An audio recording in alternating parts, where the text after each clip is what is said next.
Búsqueda de los restos de Pedro. De acuerdo con San Jerónimo, en su obra De Viris Illustribus, 392, Pedro fue enterrado en Roma, en el Vaticano, cerca del Camino Triunfal donde es venerado por todo el mundo. 31 En 1939 el Papa Pío XII ordenó la excavación en los subterráneos del Vaticano para tratar de hallar una respuesta a la tradición que en aquel tiempo se ponía en duda que el Vaticano era la auténtica tumba del apóstol Pedro. Las excavaciones duraron hasta 1949. Se encontró una necrópolis que se extendía de oeste a este en paralelo al Circo de Nerón. La necrópolis estaba inundada de tierra, posiblemente por ser la base de la basílica primigenia.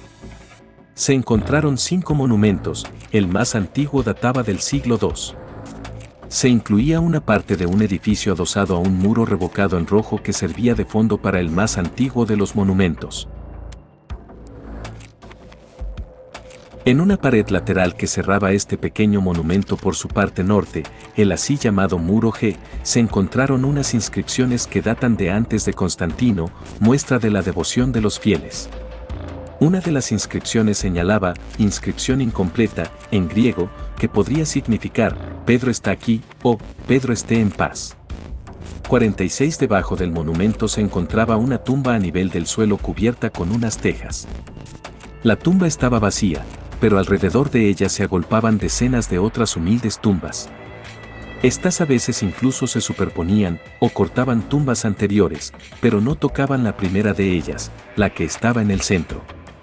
Por la evidencia dada, Pío XII suspendió las excavaciones y anunció que se había encontrado la tumba de Pedro. Margherita Guarducci, arqueóloga, prosiguió las investigaciones en 1952. Estudió y descifró el famoso Muro de las Inscripciones, Muro G, y descubrió el uso de una criptografía de tinte místico, el uso repetitivo abreviatura del nombre de Pedro, aunque normalmente era vinculado al nombre de Cristo. Asimismo hay aclamaciones a Cristo, María, Pedro, a Cristo como segunda persona de la Trinidad y a la Trinidad. Años después, la misma Guarducci pidió analizar unos huesos que habían sido encontrados en un nicho del Muro G, justamente tras la citada inscripción. El antropólogo Venerando Correnti los estudió y señaló que había huesos humanos y de ratón, un ratón que debió de haber quedado atrapado tiempo después de producido el entierro. Los huesos humanos presentaban las siguientes características: tenían adherida tierra, mientras que los huesos de ratón estaban limpios. Se analizó la tierra adherida a los huesos humanos y es la misma tierra de la tumba abierta y que fue encontrada vacía, identificada por Pío XII como la de Pedro. Las tumbas colindantes tenían otra clase de tierra.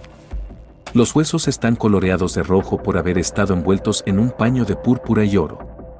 Hay hilos de oro y de la tela incluso adheridos a algunos huesos.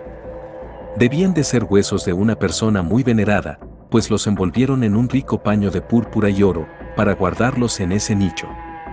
Parece que estos huesos fueron retirados de la tumba de tierra y guardados para protegerlos de la humedad del terreno.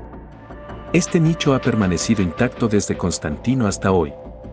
Los huesos humanos son de la misma persona, varón, de complexión robusta, que murió a una edad avanzada. A partir de estos datos la arqueóloga elaboró la siguiente teoría. Cuando Constantino quiso hacer la basílica, los huesos fueron desenterrados y envueltos en un manto de púrpura y oro y depositados en el nicho donde debían de haber estado. Pero durante las excavaciones los obreros usaron el martinete para derribar muros y, deseando llegar rápidamente a la tumba, provocaron un derrumbe sobre los restos. Todo mezclado tomó la apariencia de desechos. Monseñor Cas, jefe de la fábrica de San Pedro, guardó todo resto humano que se encontraba y los restos estuvieron así guardados 10 años sin conocerse su procedencia.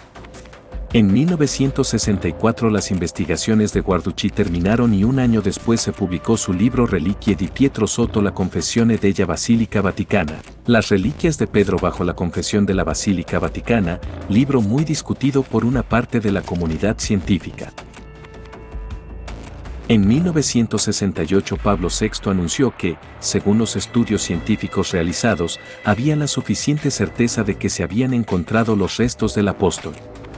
En su revisión del tema, Adger Moters escribió, una reserva prudente se interpondría en el camino de un juicio categórico de autenticidad. Sin embargo, existe una seria probabilidad positiva de que estos sean los huesos de San Pedro.